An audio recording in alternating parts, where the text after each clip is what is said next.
आप देख रहे हैं प्रोग्राम खबर ये है। मैं हूं शाजिया अकरम। प्रोग्राम में मेरे साथ समी इब्राहिम हैं और सईद काजी। प्रोग्राम में सबसे पहले हम बात करेंगे भोजा एयरलाइन, इतना बड़ा कौमी सानहा।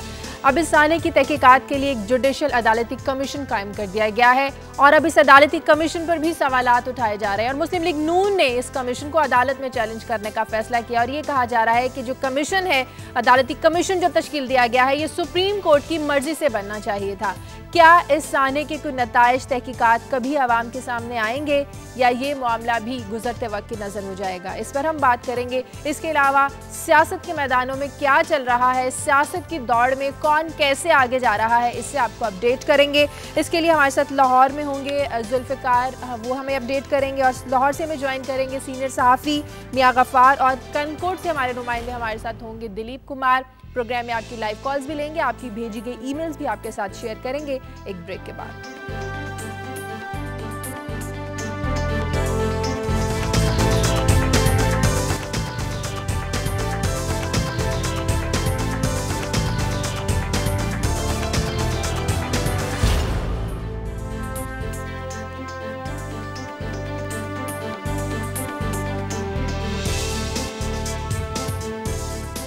खुशामदीद समी साहब, सबसे पहले खबरें लेते हैं। आज की ताज़ा तीन खबरें क्या हैं समी साहब? शाजिया, इस पे तो खैर जैसे आपने जिक्र किया जो सानिया हुआ भोजा एयर का और उसके बाद जो वाक़यात हैं उस पर तो तफसील से बात होगी, लेकिन आज जो मैंने खबरें तलाश की हैं उनमें से एक मामला है काई साहब, सिंध में कंदकोट कश्मोर एक ज़िला है, उसके अंदर जो सरकारी बिल्डिंग्स हैं, अमलाक हैं, उस पर कब्ज़ा किए जा रहे हैं सियासी लोग।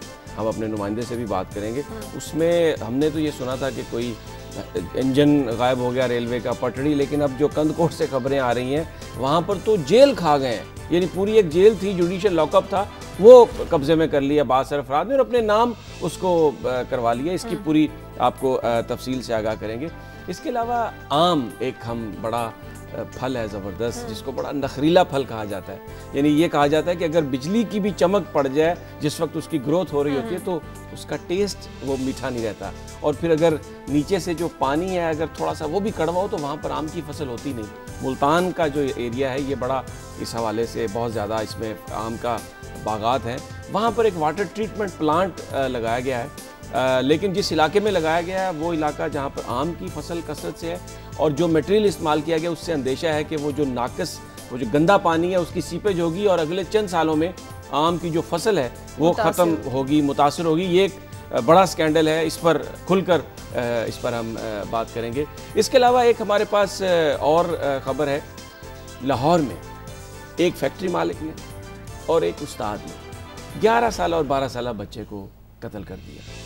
यानी अब देखेंगे कि जो उस्ताद हैं ये उस्ताद रह गए हैं या जल्लाद बन गए हैं। और दूसरी जानब अगर उस मेहनतकश लड़के के हाथ तेज़ी से काम नहीं कर रहे थे और उसने फैक्ट्री के मालिक से ये कहा कि मेरी तनख्वाह बढ़ा दी जाए तो मालिक ने उसको कत्ल कर दिया। लेकिन बहरहाल वज़ीर आला साहब ने 24 घंटे का नोटिस और हमेशा की तरह वो कहा है, तो उस पर बात करेंगे। और एक काजी साहब, सराइकी सूबे की जो सियासत है वो इस तरह से बढ़ रही है कि अब पंजाब की हुकूमत ने भी फैसला किया है कि वो सराइकी इलाके में जो गंदम की जो ख़रीदारी है 58% वहाँ से लेगी और अपने जो उनके करीबी सियासतदान हैं उनके हवाले से लेगी, जिस पर एक ये इशू खड़ा हो गया कि जो पंजाब के दूसरे इलाके के काश्तकार हैं उन बेचारों का क्या बनेगा। सही, इस पर डिटेल में बात करेंगे। जी काजी साहब। शाजिया, मईशत के माज पे एक अरसा से खुशकुन खबरें नहीं आ रही।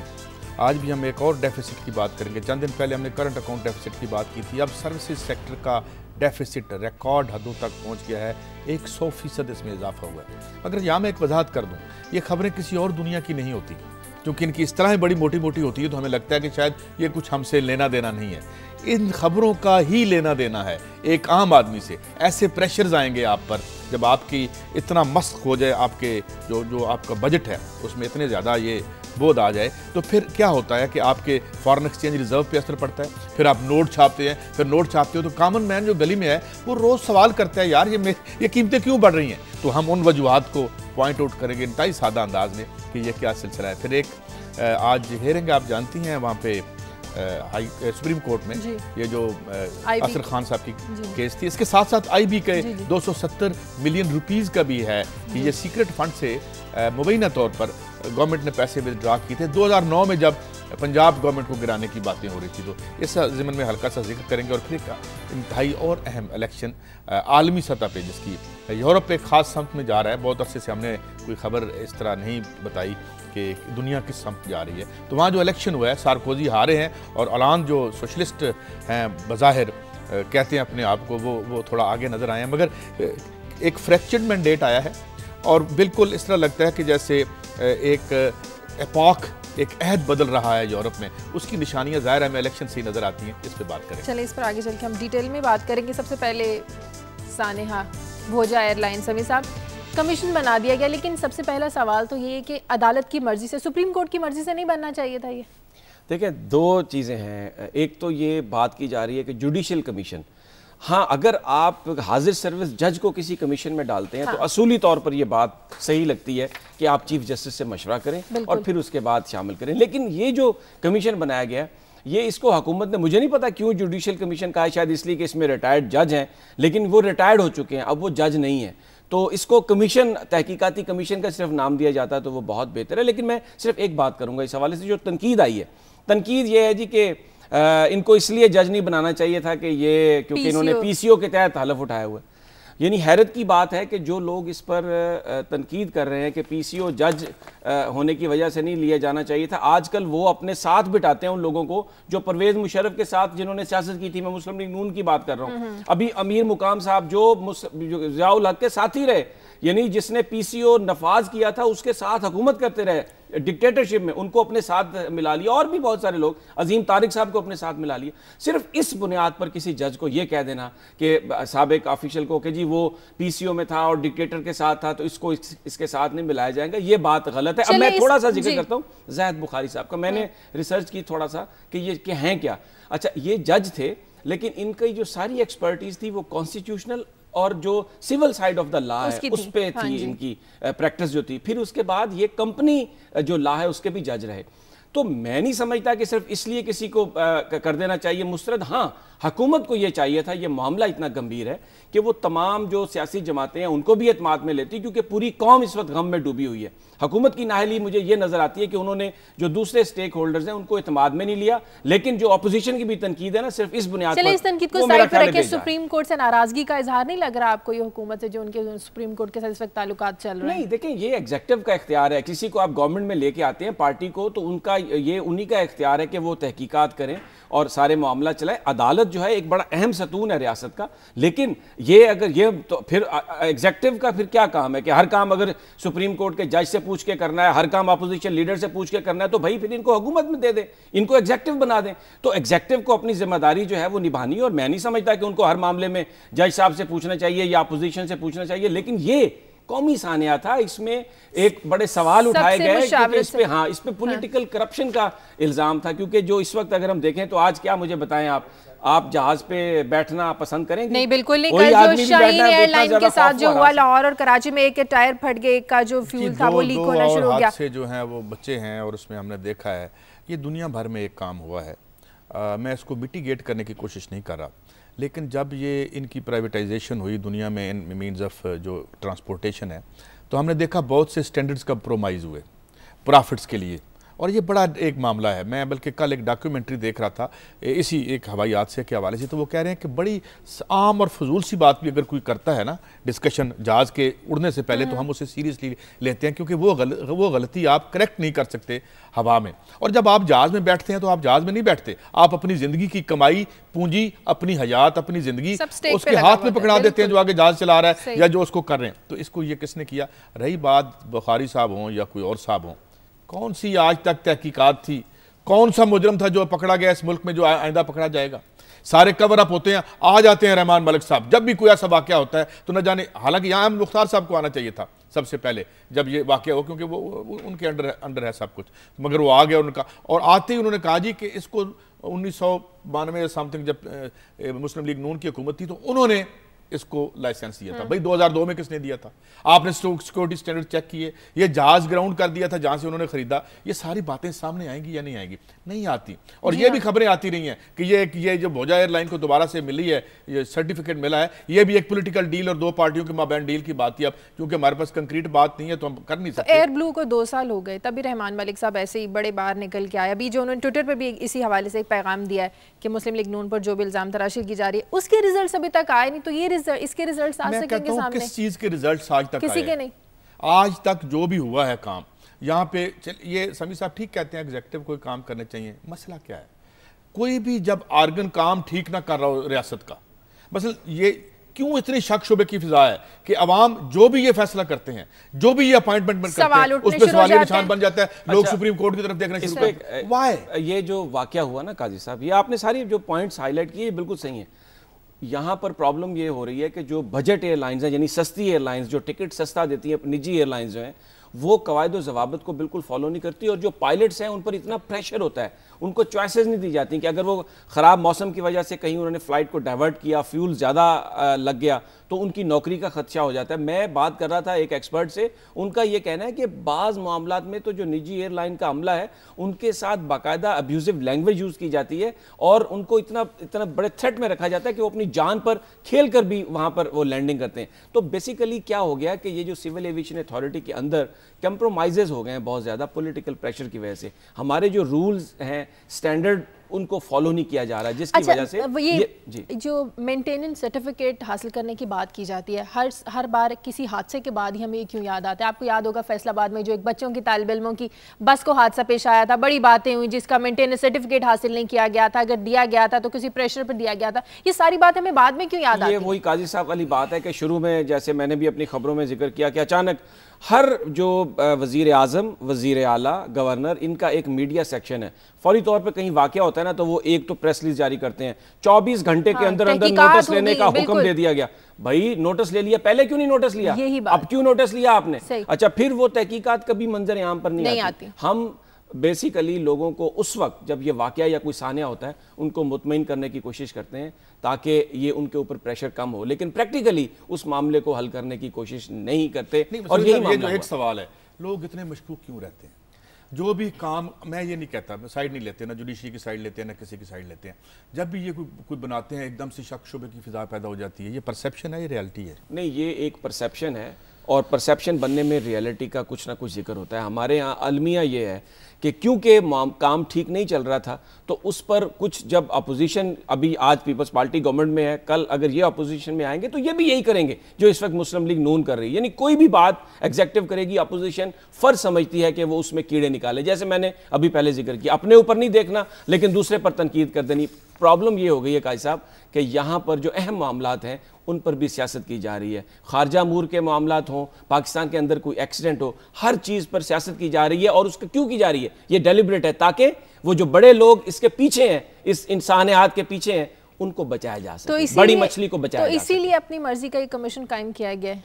देखिए, मैंने ये पहले बात की थी कि ये एग्जीक्यूटिव का इख्तियार है कि वो अपनी मर्जी का कमीशन बनाए। लोगों ने उनको वोट दे के गवर्नमेंट में दिया है कि वो मामला हल करे, इसमें कोई प्रॉब्लम नहीं है। मसला ये है कि लेकिन आप सब एतराज़ात को दूर कर दें। फिर मैं यही अर्ज कर रहा हूं ना कि अगर ऐसी फजा बन गई है तो हुकूमत को ये चाहिए था कि वो तमाम स्टेक होल्डर्स को बिठा के तो उनसे इत्माद साजी करके तो फिर एक ऐसे तहकीकाती कमीशन का ऐलान कर देते। लेकिन अफसोस इस बात का है कि अगर हुकूमत ने यह काम नहीं किया तो अपोजिशन ने भी यह फैसला कर लिया कि वो इन अमवात पर सियासत करेगी, खेलेगी। और ऐसे देखें, मोटरवे का जी आईजी पुलिस आपने लगा दिया बीच में। यार, मोटरवे तो वो वाहिद इदारा है पाकिस्तान के अंदर पुलिस का जिसमें हर आदमी ये गवाही देता है कि वहां पर पुलिस वाले पैसे नहीं लेते। इसका मतलब है कि उस इदारे का जो सरबराह था उसने एक ऐसा निजाम मुतारफ कराया कि जो वहां पर रिश्वत आज भी नहीं लेता पुलिस वाला। तो इस बुनियाद पर कह देना, उसको हटा देना कि जी वो पुलिस का था, ये पीसीओ जज थे। यार, अगर इस तरह हम ये फैसला करने लगे तो ये तो सारे के सारे अभी भी जो जज बैठे हुए इन्होंने अपनी जिंदगी में पीसीओ का हलफ उठाया हुआ था। कैसे आप कारोबारी जिंदगी चलाएंगे? बात तो शादी के सामने आ गई ना, कोई भी मामला हो बात आगे नहीं चलेगी। जाएगी, बात लड़ाइयों में, बयानात में रुक जाएगी, अवाम सफर करेंगे, अवाम को पता नहीं चलेगा ये हादसा क्यों हुआ था। चाहे ये आप समी साहब, यहीं पे ही पॉलिटिकल एलीट जो है ना वो डिस्क्रेडिट हो रही है। वो इसलिए कि उनके लिए अपनी जाती ताले आजमाई, हुकूमतों में पहुंचने की तगो-दो, दूसरे को नीचा दिखाना, अपने माल का ख्याल रखना। हम लोग भी हफ्ता, 2 हफ्ते, 1 महीना, 2 महीने बड़ा इस इशू को उठाते हैं, जब तक तहकीकात नहीं आती बड़ी बात करते हैं, हम लोग भी भूल जाते हैं बाद में। तो हमें भी तो चाहिए ना इस बात को पिन पॉइंट करते रहना कि कहाँ इसकी तहकीकात में नताइज। अभी भी जो हम ये बात कर रहे हैं, ये मीडिया अपना रोल ही अदा कर रहा है। वही तो कह रही, तो फ्रेश है, ताज़ा है ना, इसीलिए हम लोग भी बात कर रहे हैं। मीडिया हमेशा ये हाईलाइट करता रहता है, लेकिन शाजिया ये बात समझना बहुत ज़रूरी है कि मीडिया एक सिर्फ आईना दिखा सकता है, उसमें चीज़ें दिखा सकता है। हम लोग किसी को इसी हद तक मजबूर कर सकते हैं कि उसकी खबरें दें, लेकिन अब जो काम करना है वो तो इंसामिया ने करना है। बहरहाल वो मीडिया तो नहीं। एक कॉलर है हमारे साथ लाहौर से, आबिद। हेलो अस्सलाम वालेकुम जी। वालेकुम सलाम जी। जी मैं कहना चाहता हूँ कि इसमें हुकूमत को तहकीकात करनी चाहिए, क्योंकि अभी से पहले भी इसमें हादसा तैयारों में हुए हैं। अभी तक कोई यानी कि हमें इशू सामने यानी कि वो मुकम्मल तहकीकात नहीं सामने आई। तो इतने हादसा तो हुए हैं, लेकिन हुकूमत को चाहिए अभी तक लाने, क्योंकि तैयारे जो पुराने हो चुके होते हैं उनको नए लाने चाहिए, उनको खत्म किया जाए, क्योंकि जान का मामला होता है। बहुत शुक्रिया आबिद आपका। ये बड़ी सही बात की इन्होंने। अब ये जो भोजा एयरलाइन का जहाज जो तबाह हुआ है, 27 साल पुराना, ये 27 साल पुराना था शाजिया। और वैसे ऐसे जहाज़ों की जो बनाने का प्रोसेस था वो 1965 में शुरू हुआ था। 2008 के बाद 737-200 सीरीज़ का जहाज़ अमेरिका में नहीं उड़ाया जा सकता, जहाँ पर ये बनाए गए थे। तो अब ये अफ्रीका में उड़ाए जा रहे हैं या ये पाकिस्तान में। हमें अब अफ्रीका के बराबर लाके खड़ा कर दिया हमारे हुक्मरानों ने। ये बहुत ज़रूरी बात है। कौन सा वो पॉलिटिकल प्रेशर था जिसने भोजा एयरलाइन को, अच्छा लोग इसीलिए भी इस पर ज़्यादा प्रेफर कर रहे थे। इसकी जो टिकट्स थी, यही है ना जाहिद बुखारी साहब, जो भी आप कह रहे हैं पॉलिटिकल एफिलिएशन सब की वाज़ेह होती हैं, पता होता है, तो इसलिए लोग फिर शक करते हैं ना जनाब कि अगर इसमें कोई वारदात हुई है 2002 में जब इसे सर्टिफिकेट दिया गया था, तो अब वो सामने नहीं आएगा। अच्छा, इसकी जो टिकट्स थी वो बहुत ज़्यादा चीप थी, शायद लोग इसीलिए भी इस पर ज़्यादा प्रेफर कर रहे थे। लोग नहीं समझ रहे थे कब इस शुरू हुआ, दोबारा क्यों शुरू किया गया। सस्ती टिकट्स की वजह से लोगों का बड़ा रुझान था। लोग तो जो हुकूमती इदारे हैं उन पर एतमाद का इजहार करते हैं। एक जहाज आ गया, उसने एडवर्टाइज की एयरलाइन है, लोगों ने टिकट खरीदी। नहीं, सस्ती टिकट खरीदने का ये मतलब नहीं है। ये अगर कोई एयरलाइन सस्ती टिकट ऑफर करती है एक खास टाइम के लिए, जब उन्होंने अपनी इफ्तिताह किया परवाज़ों का, तो उसमें ये नहीं समझा जाता कि इनकी कोई सर्विस खराब होगी। हर बड़ी बड़ी जो एयरलाइन है जब वो आगाज़ करती है तो वो सस्ती टिकट देती है। मैं भी सस्ती टिकट खरीद के सफ़र करना पसंद करूंगा। सवाल ये है कि अगर civil aviation authority airworthiness certificate उस वक्त जारी करे जब तमाम सेफ्टी स्टैंडर्ड्स को देखा जाए। एक्सीडेंट फिर भी होते हैं, अमवात फिर भी होती हैं, क्योंकि मौत बरहक है और कुछ भी हो सकता है, लेकिन ऐसे एक्सीडेंट जो इसलिए हो कि आपने पैसा कमाने के लिए रिश्वत लेकर जो गलत जहाज़ों को, नकारा जहाज़ों को वर्दीनेस सर्टिफिकेट दे दिया हो और प्रॉफिट आप शेयर कर रहे हो, ये तो एक ऐसा बड़ा आलमी है। दो जहाज़ों में ऊपर नीचे कल की बात है, एक कराची जो है वो भी प्राइवेट और निजी एयरलाइन थी और एक उसका टायर बर्स्ट हो गया और यानी दोनों बाल बचे हैं। तो इसका क्या मतलब है? जब इतनी फ्रीक्वेंसी से ऐसे वाकयात होने शुरू हो जाए ना, तो फिर हमें ये समझ लेना चाहिए कि हम बहुत सी जगहों पे नेग्लिजेंस कर रहे हैं, बहुत सी जगहों पे जो हम अपना काम प्रॉपरली नहीं कर रहे, और सर्टिफिकेट जब दिए गए थे या दिए जाते हैं तो वहाँ कोई घपला है। ये बिल्कुल, और मेरा ख्याल है कि ये बिल्कुल सही फैसला है कि तमाम वो जो खास तौर पे पर्टिकुलरली वो निजी एयरलाइन है, उसके जब तक तमाम जहाज़ों की अब इंस्पेक्शन नहीं हो जाती तब तक उसको पाबंदी लगाई गई है। और दूसरे भी जो प्राइवेट इंटर एयरलाइंस हैं उनकी भी मैं यहाँ पर अरबाब इख्तियार से कहूँगा कि ये आप निजी जो एयरलाइंस हैं उन पर तो लगा रहे हैं, खुदा के लिए PIA को देख रहे हैं। वहाँ पर तो जहाज़ों के अंदर से चूहे निकल रहे हैं और पता नहीं क्या क्या उसमें हो रहा है। वो तो PIA की तो क्योंकि सरकारी एयरलाइन है और उसको वो वजारत दफ़ा चलाती है, लेकिन अल्लाह ताला माफ़ करे, मेरे मुंह में खाक, खुदा करे मैं गलत साबित हूँ। जो PIA के मामला लोग हमें बताते हैं, किसी दिन काजी साहब बस खुदा ना करे कैसी खबर वहाँ। एक और कॉल है हमारे साथ लाहौर से, अनवार। हेलो जी। वालेकुम सलाम जी। मैं समी साहब से बात करनी है। इनका जो है बड़ा अच्छा एक्सपीरियंस है। मैं इनकी वजह से जो है ना बड़ा सुबह जल्दी उठता हूँ, प्रोग्राम देखता हूँ। ये एग्जेक्टिव की जो है इन्होंने बड़ी अच्छी तारीफ की है कि एग्जेक्टिव के मामलात हैं कमीशन बनाना, और डॉक्टर्स के मामले में भी एग्जेक्टिव का काम है उनके तबादले करना दूसरे जगह पे, दूसरे शहरों पर। वहाँ पर इन्होंने इनको पुल बांध दिए हैं जी, मसीहा है, ये है। मैंने खुद जना हॉस्पिटल में जाकर देखा और उन्होंने नाम लेकर कहा है कि वो प्राइवेट क्लिनिक नहीं बनाते। मैं खुद उनके प्राइवेट क्लिनिक में भी गया हूँ, और ये हड़ताल वगैरह जो कर रही है, तो इसके मामले में आपकी राय क्या है? इधर आपकी राय और एग्जेक्टिव की तारीफ है, उधर वो जब वो काम करते हैं उनकी आप वो तारीफ करते हैं एग्जेक्टिव के खिलाफ जाके। नहीं, मैं ये इन्होंने, क्योंकि इन्होंने पर्टिकुलरली मेरे से सवाल किया। एक तो मैंने ये बात कही थी कि जो यंग डॉक्टर्स हैं, जूनियर डॉक्टर्स हैं, उन बेचारों का कोई प्राइवेट क्लिनिक नहीं है। जो स्पेशलिस्ट हैं, जो सीनियर डॉक्टर्स हैं, उनके प्राइवेट क्लिनिक्स मौजूद हैं। दूसरा, मैंने ये कहा था कि ये जो ट्रेंड है, हड़तालों के हवाले से मैंने बात की थी कि अगर एग्जेक्टिव एक फैसला आप इसलिए करें बदनीयती की बुनियाद पर कि आपने किसी भी यूनियन की ताकत को तोड़ना है, तो फिर मामला वही आ जाता है कि उसमें जो दूसरा इदारा है जिसके साथ आप ये ज्यादती कर रहे हैं वो सड़कों पर आएगा। और फिर मैंने ये अर्ज किया था कि अगर एग्जेक्टिव खुद, मसलन पंजाब की जो हुकूमत है, वो पंजाब की एग्जेक्टिव अथॉरिटी है, अगर वो ये कहे कि हम वफाक के खिलाफ एहतजाज करेंगे, सड़कों पर आएंगे, तो दूसरे जो इदारे हैं, जो यूनियंस हैं, आप उनको क्या मैसेज दे रहे हैं? जहां तक पर्टिकुलरली ये बात है, मैंने ये अर्ज किया है, अभी भी जो कमीशन बनाया वफाकी हुकूमत ने, मैंने ये कहा है कि किसी पर इसलिए एहतजाज ना करें आप कि वो पीसीओ जज था, क्योंकि अगर हमने ये रीत अपना ली तो फिर तो हर आदमी कहीं ना कहीं अब से चंद साल पहले किसी डिक्टेटरशिप का हिस्सा रहा है, मामला आगे चलेंगे नहीं। जहां तक एग्जेक्टिव की अथॉरिटी है, चाहे वो पंजाब की हो चाहे वफाक की हो, मेरा एक ही इसमें स्टांस है कि उस अथॉरिटी को बिला शिरकत गैरे उनको इस्तेमाल करने का हक है। अगर स्टेक होल्डर्स के दरमियान कोई बदइतमादी है तो चाहिए ये कि उनको इत्माद में ले लिया जाए। जैसे मैंने ये अर्ज किया कि कमीशन बनाते वक्त भी अगर तमाम स्टेक होल्डर्स को इत्माद में ले लिया जाता तो गालिबन बेहतर होता। जी हाँ, हुकूमत ने अगर कमीशन बनाया तो कुछ सोच समझ कर बनाया होगा, लेकिन सबको, पूरी कौम को इंतजार इस बात का कि साफ शफाफ जो तहकीकात है उसको मंजर आम पर लाया जाए। कुछ सियासत की बात कर लेते हैं। सराइकी सूबे की हम बात कर रहे थे कि अब इस पर भी सियासत होने लगी। जो गंदम की खरीदारी एक खास इलाके पर फोकस किया जा रहा है कि वहाँ से लिया जाएगा। देखिए, सराइकी जो इलाका है, क्योंकि पीपल्स पार्टी ने यह ऐलान किया कि वो सराइकी सूबा बनाएगी, तो उससे जो मुस्लिम लीग नून की जो क़यादत है वो खासी परेशान और मुस्तरब नजर आई।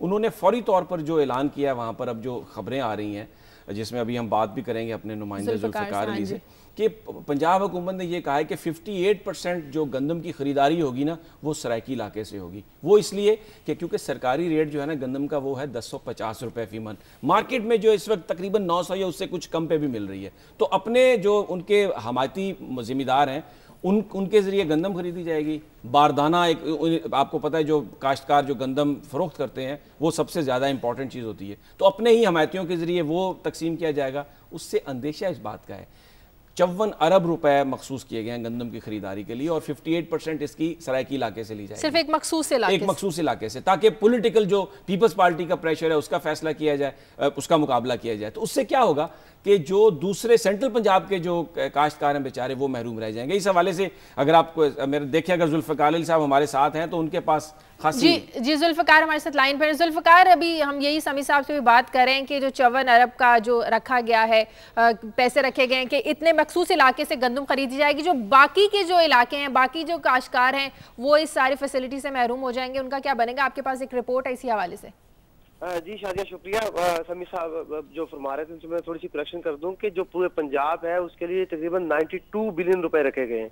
अच्छा, इसमें जो सबसे बड़ी चीज है वो ये है कि इस बार पंजाब हुकूमत ने एक पॉलिटिकल स्ट्रेटजी इवॉल्व की है, और उसमें उसके तहत उन्होंने जनूबी पंजाब पे फोकस किया है।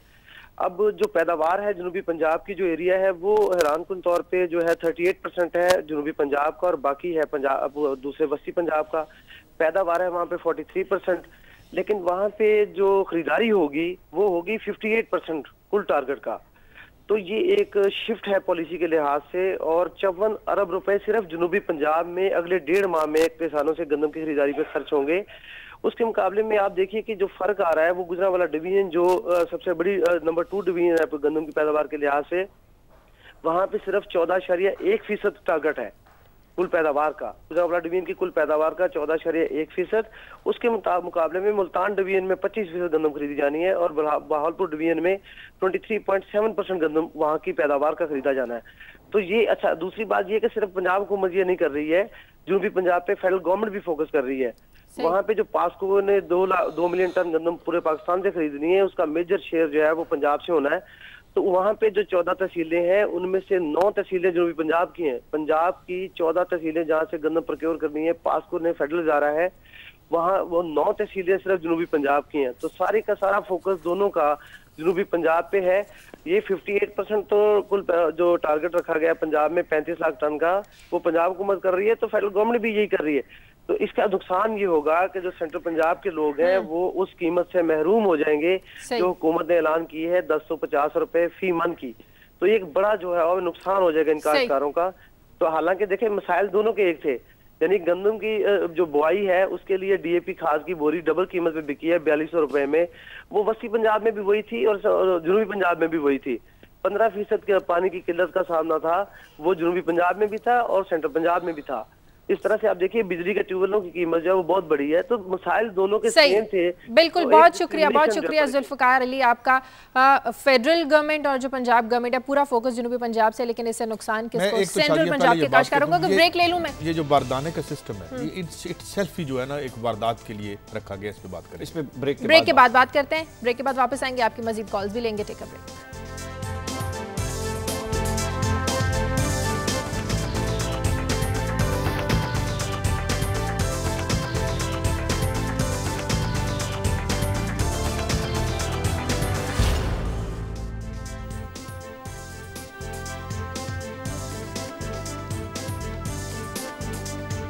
ब्रेक के बाद खुशामदीद। सराय की सूबे पर सियासत और इस सियासत में सेंट्रल पंजाब को इग्नोर किया जा रहा है। सब आपको कमेंट करें। मैं तो बारदाने की बात करना चाह रहा हूँ ना, साथ ही एक वाकया भी बता दूं। किसी शख्स ने किसी हुक्मरान से कहा हमारे यहाँ कि देखें जी शेर शाह सूरी ने जो है ना ग्रैंड ट्रंक रोड बनाई थी। तो अच्छा उन्होंने बनाई थी, फिर तो माल भी बहुत बनाया होगा। अच्छा। ये जो साइकी है ना, ये जो बारदाना है, हर जगह सरकार ने कुछ ना कुछ ऐसा रखा हुआ है कि बारदाना, भाई जिसके पास बारदाना नहीं है वो सरकारी कीमत पे खरीद ही नहीं सकता, फिर इसको पॉलिटिकली इस्तेमाल किया जाता है।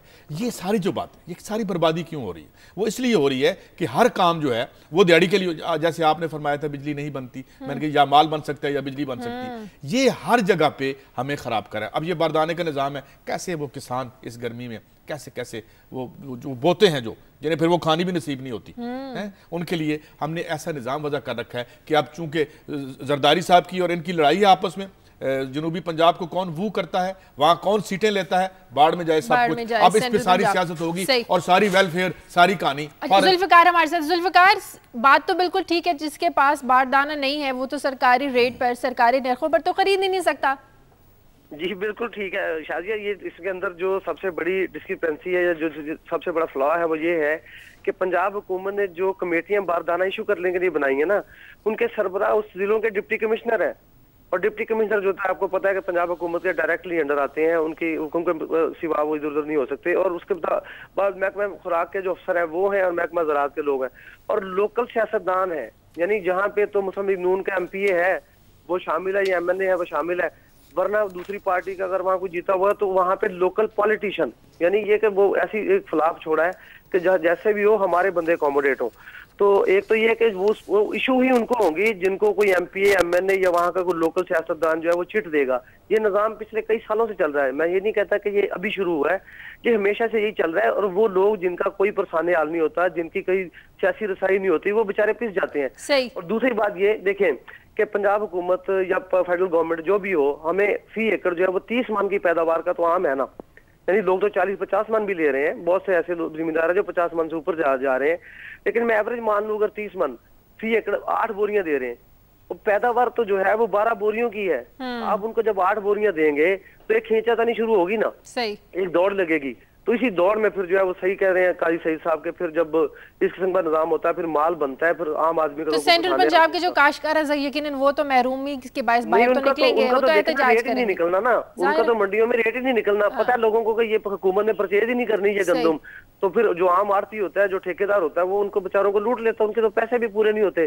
तो ये जो है निजाम में जो फलाह है, ये जो गलती है, इसको ये सियासी बुनियादों पर इस्तेमाल करना बहुत बड़ी ज्यादती है। शुक्रिया, आम किसानों। बिल्कुल, बहुत शुक्रिया जुल्फकार। मैं इसमें एक और भी बात ऐड कर दूं, ये जो मिडल मैन का निज़ाम है, किस दिन हम इस पे डिटेल पे बात करेंगे, हम इस पे स्टोरी भी करवा रहे हैं कि ये जो बीच में मिडल मैन है और ये जो मंडी और ये आड़ती का निज़ाम है, बुनियादी तौर पर ये एक तरफ तो इतनी बड़ी कीमत आगे मुंतकिल कर रहा है और पीछे कुछ दे नहीं रहा जो ग्रो हो रहा है उसको। इस पे भी हम कभी बात। अच्छा, मैं इस पे बिल्कुल वो आपकी वाटर ट्रीटमेंट उस पर बात करनी है। मुझे कॉलर है न्यू जर्सी से हमारे साथ कमाल। हेलो, अस्सलाम वालेकुम। वालेकुम सलाम जी।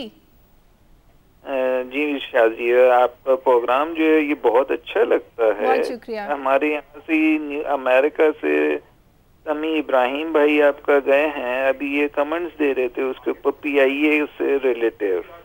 और ये जो भूजा एयरलाइन के उसके अंदर ये जो लोग हैं इनको कुछ आपका लोगों को जो है अस्सलाम वालेकुम, तो इनको कुछ आपका मिल भी सकेगा कुछ? बहुत शुक्रिया कमाल साहब। हाँ जी, ये बड़ा मुश्किल सवाल किया आपने। अभी तक तो कुछ नहीं मिला। जब ऐसे वाक़यात हुए उसकी जो तहकीकात हुई उसमें तो कुछ नहीं मिला। अब ये जो तहकीकाती कमीशन है इसका तो बिल्कुल ही मिलने का इम्कान नहीं है, इसलिए कि ये तो शुरू में ही मुतनाज़ हो गया और सियासत की नज़र हो गया।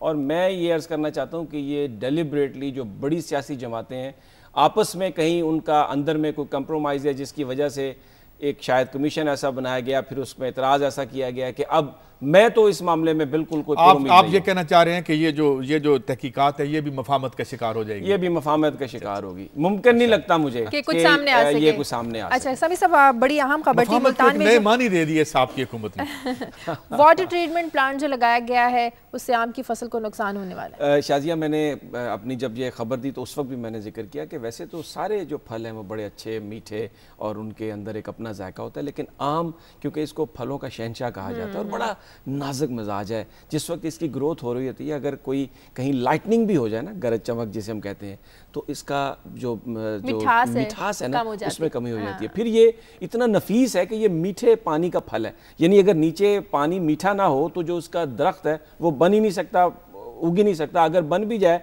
किसी वजह से तो उसको फल जो है वो बिल्कुल नाकिस लगता है। तो मुल्तान, ये पूरा जो मुजफ्फरगढ़ मुल्तान का जो एरिया है ये एक ज़मीन है ऐसी जो गढ़ है इनके बागात का। वहाँ पर अब मुल्तान में जो सिटी है इंतज़ामिया, उन्होंने एक वाटर ट्रीटमेंट प्लांट लगाया है मुल्तान से कुछ फासले पर। वहाँ पर उन्होंने जो बेसिकली 48 वो तालाब बनाए हैं और उसके अंदर अभी हम मियाँ गफ़ार साहब से इसकी तफसील पूछेंगे। जिस तरीके से उनको बनाना चाहिए था ना उन तालाबों को, वो उस तरीके से नहीं बनाया। अच्छा। ऐसी तहें बिछानी चाहिए थी, मड प्लास्टर होना चाहिए, प्लास्टर होना चाहिए था, जो नहीं किया, जिसकी वजह से अंदेशा है कि सीपेज होगा पानी का और गंदा पानी जो है, क्योंकि वाटर ट्रीटमेंट प्लांट है ये, तो जब वो गंदा पानी नीचे जाएगा तो उस पूरे इलाके में जो आम की फसल है, आज तो शायद नहीं लेकिन अगले चंद महीने में, चंद सालों में वो जो फसल है वो बुरी तरह मुतासर होने का अंदेशा है। लेकिन क्योंकि ये प्रोजेक्ट भी कोई तकरीबन 80-90 करोड़ रुपए का है और जैसे हम कह रहे हैं बड़ा माल बनाने की बात है, तो वो ठेका दे दिया गया है, माल बनाया जा रहा है। और ये जो एक हमारी सौगात है उस पर फर्क पड़ेगा मेरे ख्याल। अगर मियाँ साहब हैं तो उनसे तफसील पूछ लेते हैं। मियाँ गफ्फार साहब, क्या मामला है ये सारा? कि मुल्तान के साथ ना बन रहा है एक वाटर ट्रीटमेंट प्लांट प्रोजेक्ट है, 81 करोड़ रुपए का ये प्रोजेक्ट है। और इस प्रोजेक्ट में जी 50 एकड़ रकबे पे इन्होंने बनाने हैं 48 तालाब वो बन चुके हैं, जिसमें 500 फुट इसकी लंबाई है, 500 मीटर और 200 मीटर उसकी चौड़ाई है एक तालाब की, 17.5 से 27.5 फुट इसकी गहराई है। अच्छा, इसका तरीकाकार उन्होंने ये रखा था कि इसके नीचे एक प्लास्टिक शीट, फिर उसके ऊपर चिकनी मिट्टी और सीमेंट का एक मिक्सचर जो वो डालना था ताकि पानी की सीपेज जमीन में ना हो सके। अच्छा, एक तो ऊपर पानी चलता है ना, एक नीचे सब सॉइल वाटर भी उसी तरह चलता है जैसे जमीन के ऊपर पानी चलता है। सब सॉइल वाटर के लिए ये जो बेल्ट है ना, ये जैसे समी साहब ने कहा कि ये बेहतरीन आमों की, जिसमें चौंसा और वाइट चौंसा और रटोल इस खित्ते के दुनिया में माने जाते हैं। सही। अब यहाँ पे जब ज़ेरे ज़मीन पानी जब ये खराब होगा, ये मड प्लास्टर जो कर रहे हैं उन्होंने किया ही नहीं। अब प्रोजेक्ट के तहत एक प्लांट में, एक तालाब में इन्होंने 5250 बोरियां मट्टी में मिक्स करके, चिकनी मट्टी में मिक्स करके डालनी थी। वो इन्होंने डालनी है 20 बोरियां, 25 बोरियां, 50 बोरियां। अब उससे ये होगा जब पानी इसमें आएगा तो पानी ज़ेरे ज़मीन जाएगा और ये मार करेगा शुजाबाद तक, खानगढ़ तक और जलालपुर पीरवारा तक, जो दरिया चनाब के ज़ेरी इलाके की बेहतरीन आमों की पट्टी है, और ये उसको तबाह करके रख देगा। और ये पानी भी इन्होंने ट्रीटमेंट करने के बाद इरिगेशन पर्पज के लिए इस्तेमाल करना है। तो गफ्फार साहब, करप्शन के आसार ही लग रहे हैं, करप्शन की निशानदेही हो रही है। देखिए जी, मैं आपको बताऊं, सबसे बड़ी तो हुकूमत पंजाब का प्रॉब्लम ये है कि यहाँ हर प्रोजेक्ट के ऊपर कोई ना अहल या कायम मुकाम या केयर टेकर बैठा दिया जाता है। जब से एमडी वासा रिटायर हुए हैं, कोई नया बंदा वहाँ पोस्ट ही नहीं हुआ। अब केयर टेकर बैठा है, कायम मुकाम एक बैठा है और प्रोजेक्ट तबाह हो रहा है।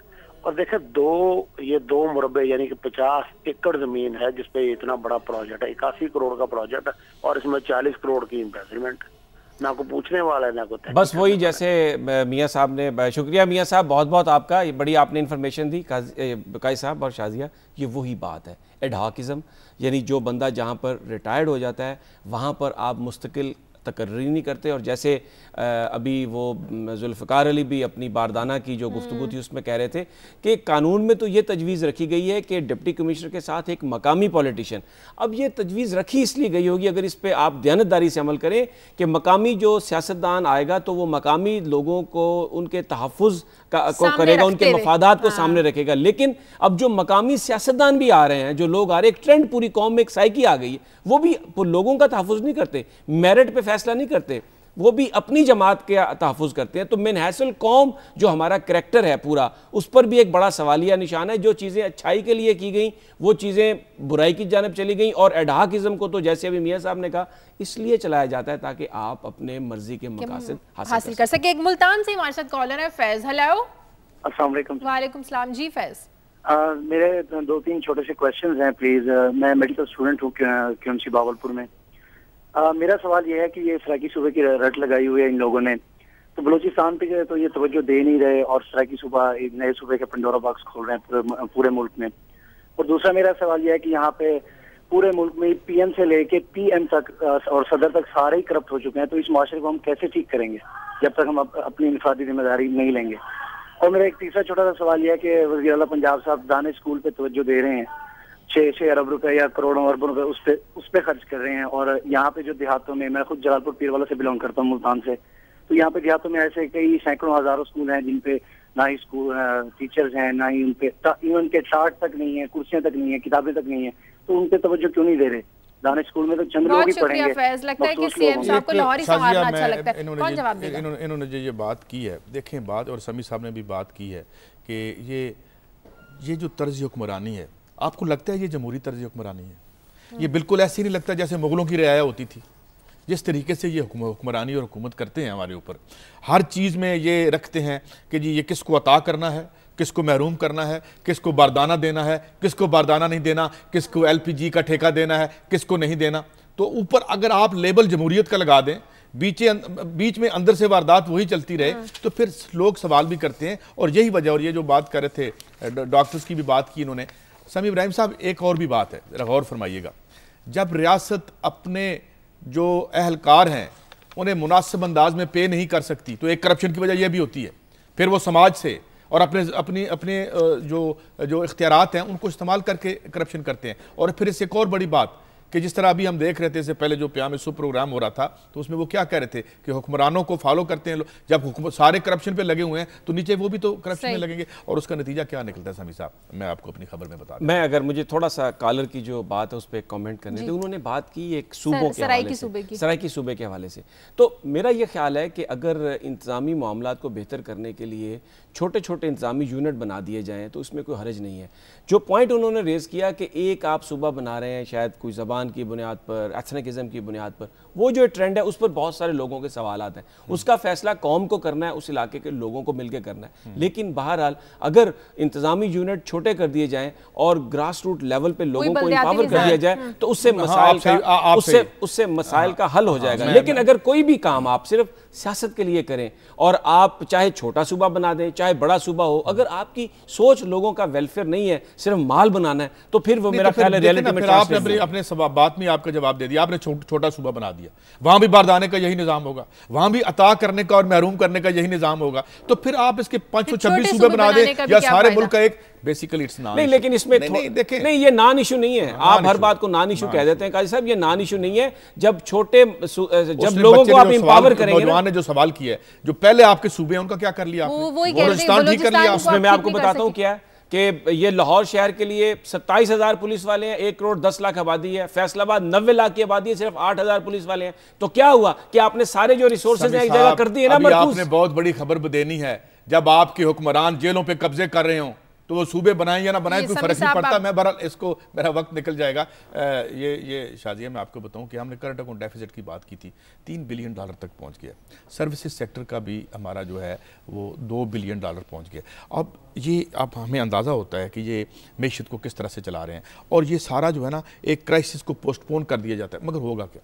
इसका नतीजा सादा ज़बान में ये निकलेगा कि आप ज़ाहिर है अभी 1.8 बिलियन के थोड़े से पैसे हमें वर्ल्ड बैंक ने दिए हैं, वो सिर्फ एनर्जी सेक्टर के लिए हैं। वो भी शायद उन्होंने इसलिए दिए हैं कि उनकी अपनी फैक्ट्रियाँ यहाँ ना बंद हो जाएँ, लिहाजा थोड़ी बहुत बिजली का इंफ्रास्ट्रक्चर ठीक करवा दें हम। मगर ये है कि ये जो इतना बड़ा बैलूनिंग डेफिसिट आ रहा है, इसके बारे में अब हफीज़ शेख साहब तो आज बड़ी, उन्होंने उनका जो बयान आज छपा हुआ है, मुलाकात हुई शहरी रहमान की भी और उनकी IMF के लोगों से, और उनका भी बड़ी अच्छी मैशत आपकी काम कर रही है। पता नहीं आम आदमी तो ये नहीं समझता, जो गली में आदमी है वो जो हर रोज़ उसकी कीमत बढ़ रही है, उसकी वजह ये है कि ये जिस तरीके से उन्होंने मिसमैनेज किया है इकॉनमी को, अब ये जो अगला बजट आएगा इसमें इस डेफिसिट को वो कैसे पूरा करेंगे। और डेफिसिट पूरा करने का उनके पास एक ही तरीका है कि तमाम बोझ कारपोरेट टैक्सेस तो वो लगा नहीं रहे, वो कह रहे हैं जी कि नहीं इसको और भी कम कर दें, लेकिन इनडायरेक्ट टैक्सेस जो हैं, यूटिलिटी बिल्स जो हैं, ये वाहिद तरीका आमदनी इनका रह गया है जो आम आदमी को कुचलेगा। मैं इसलिए इस खबर पे जल्दी ख़त्म कर दिया क्योंकि मैं बड़ी आपकी मेहरबानी, आपने ख़त्म कर दिया। मैं एक कमेंट ज़रूर करूँगा जो आपने सूबों वाली बात की। बात यह है कि वो जो छोटे लेवल पर जब आप मकामी सतह पर लोगों को एम्पावर कर देते हैं तो फिर रहीम यार खान से, डेरा गाजी खान से लोगों को लाहौर नहीं आना पड़ता। अब मामला यह है कि लाहौर में वज़ीर आला साहब ऐलान करते हैं एक मॉडल टाउन ब्रिज का, 3 महीने में दिन रात काम करके उसे ख़त्म कर देते हैं, क्योंकि वो लाहौर है, उनका अपना हल्का है।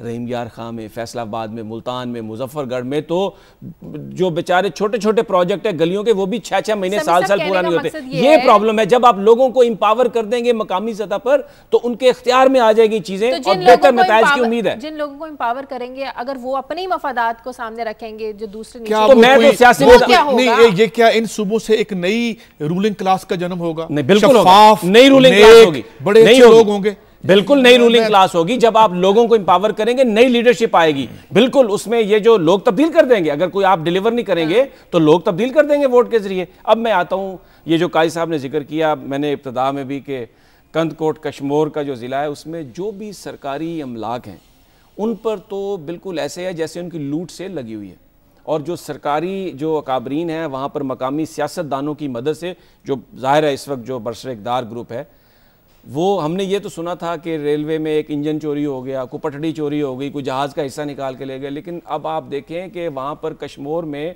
एक जुडिशल लॉकअप था, जेल थी जो 1902 में बनाई गई थी, वो पूरी की पूरी जेल खा गए। यानी वो पिछले साल तक जुडिशल लॉकअप था, लोग उसमें कैद किए जाते थे, लेकिन एक साहब इतने लंबे उनके हाथ हैं कि उन्होंने 2002 की बैक डेट्स में वो जो जेल है वो अपने नाम ट्रांसफर करा लिया, क्योंकि एक नया जुडिशियल लॉकअप बन गया था वहां पर और तमाम कैदी वहां पर ट्रांसफर कर दिया। पूछने वाला कोई पूछने वाला नहीं है। अच्छा, वहां पर जो कंदकोट है उसमें जो सरकारी जो सड़कें हैं वो जो सूबाई वजीर हैं उन्होंने कब्जे में कर लिए हैं। सिर्फ यही नहीं, जो सड़क है वो उस पर कब्जा कर लिया। फिर इसके अलावा जो हॉस्पिटल, जो एक वहाँ पर वेटरनरी हॉस्पिटल था, वो बड़ा अहम होता है वेटरनरी हॉस्पिटल, क्योंकि देहाती इलाका है, वो जो मवेशी हैं उनके लिए, वो एक सियासतदान ने कब्जा कर लिया। इसके अलावा वहाँ पर जो कब्रिस्तान है, हमारे पास फुटेजेस भी हैं, वो कब्रिस्तान वहाँ पर जो है ये सियासतदानों ने कब्जा कर लिया। और बड़े अफसोस की बात है, मैं हमारे नुमाइंदे दलीप ठाकर से, जिससे भी आप बात करेंगे, उनसे बात कर रहा था, उन्होंने मुझे बताया कि वो जो सियासी लोग हैं उन्होंने कहा है कि आप एक टीवी छोड़ें 10 टीवी पर चलाएं, हमें क्या होने वाला है। ये कश्मोर कंदकोट। तो एक मुझे बात बताएं, कश्मोर को अगर सूबा बना दे तो मसला हल हो जाएगा शायद। अच्छा, दिलीप कुमार से बात कर लेते हैं। दिलीप, सियासतदानों के असर रसूख की वजह से कंदकोट में जो कब्जा माफिया ग्रुप है ये बहुत ज्यादा मजबूत, बहुत ज्यादा स्ट्रांग होता जा रहा है। जी बिल्कुल शादिया, यहाँ पे जो कब्जा माफिया हैं उनको सियासतदानों की फुल सपोर्ट है, और ये भी कहना कोई गलत नहीं होगा कि सियासतदानों का उसमें हिस्सापति है। मैं आपको डिटेल में बताता चलूं कि समी इब्राहिम साहब ने डिटेल बता दी है, लेकिन मैं आपको डिटेल बताऊं कि जो जेल है कश्मोर का, ये हैरान कुन बात है कि 2002 में उसको लीज कर दिया गया, 10 साल तक वो जेल चलता रहा। 3 माह कबल जो है ना वो जेल शिफ्ट किया गया, डेरा मोड़ के करीब नया जेल बना था। तो ये मुझे हैरानगी हो रही है, लोगों को हैरानगी हो रही है कि 10 साल तक कैदी वहां पे कैद थे, तो ये कैसे मुमकिन है कि 2002 में जो प्राइवेट जगह बन गई, लीज हो गया, तो वो जेल कैसे और कैदी कैसे रहे गए वहां में। दूसरी बात जो कब्रों की बात है, कब्रों को मसमार करके जगहें बनाई गई हैं कश्मोर और गुड्डू के इलाकों में, तो अभी तक वो एक घर है जिसमें कब्रें अभी भी मौजूद हैं। इतनी बेहुरमती कब्रों की हो रही है, लेकिन इंतजामिया कहीं पे नजर नहीं आ रही है। सूबाई वजीर हाजी मुजफ्फर शुजरा हैं, जिसने कंदकोट की एक मेन मेन सड़क पर कब्जा करके अपनी जगह बना लिए। और सही बात है समीर इब्राहिम साहब की कि वहां पे जब सड़क बनाई गई और दुनिया न्यूज की टीम ने जब फुटेज लेने के लिए वो दरवाजे भी बंद कर दिए, और उसका एक खास बंदा है, उसने कहा कि आप 10 चैनलों पे चलाएं, दुनिया न्यूज वाले हमें क्या कर सकते हैं, हमारे साहब की जगह कोई नहीं तोड़ सकता। उसके सिवा भी मैं आपको बात बताऊं कि वहां पे कोटवाल है कश्मीर का, अयूब मलिक नाम है उसने दुनिया न्यूज ऑफिस में पहुंच के अहम इंकशाफात किए और चीख कर कहा कि 31 सेल जो सर्टिफिकेट है एक ही रात में 14 मार्च को जारी कर दिए गए, जिसकी उसके ऊपर उसकी सिग्नेचर भी नहीं मौजूद है, और वो खाते तब्दील किए जा रहे हैं, और सारी सरकारी इमारतों के। दिलीप, हमारे पास वक्त कम है, प्रोग्राम का वक्त कम है, लेकिन दुनिया न्यूज के जो आने वाले बुलेटिन है, स्पेशली अभी जो 9 बजे वाला बुलेटिन है, इसमें मजीद आपसे इसी खबर के हवाले से डिटेल लेंगे। बहुत शुक्रिया। लेकिन इस सारी सूरत हाल पर यही कहा जा सकता है समीर साहब, जिसकी लाठी उसकी भैंस। और अब तो देखें कितने बड़े पेट हो गए इन करप्ट सियासतदानों के, जेल खा गए हैं, जेल खा गए हैं, सड़कें खा गए हैं। और समीर इब्राहिम साहब, मैं ये आपको बात बता दूं, ये ऐसे मामला ठीक होने वाला लेकिन काजी साहब सियासी निजाम के बारे में इस पर एतमाद का इजहार करें, लोगों को बताएं। जेलों पे कब्जे तो हमने ज़ियाउल हक के आयत में भी नहीं सुने थे जो आपके दौर में सुन रहे हैं। प्रोग्राम का वक्त हो गया, मैं क्लोजिंग कर दूं। बहुत शुक्रिया समीर साहब आपका, काजी साहब आपका। जाते जाते ये कहेंगे कि जो सियाचिन में दबे जो हमारे फौजी जवान हैं, उनके लिए दुआ कीजिए, अल्लाह ताला उनको अपनी हिफाजत में रखे, और जो भोजा एयरलाइन का साने, अल्लाह ताला इनके लवाहिकीन को सब्र जमील अता करे। इजाज़त दीजिए, फीडबैक दीजिए, खबर@duniatv.tv पर अपना ख्याल रखिएगा। अल्लाह हाफ़िज़।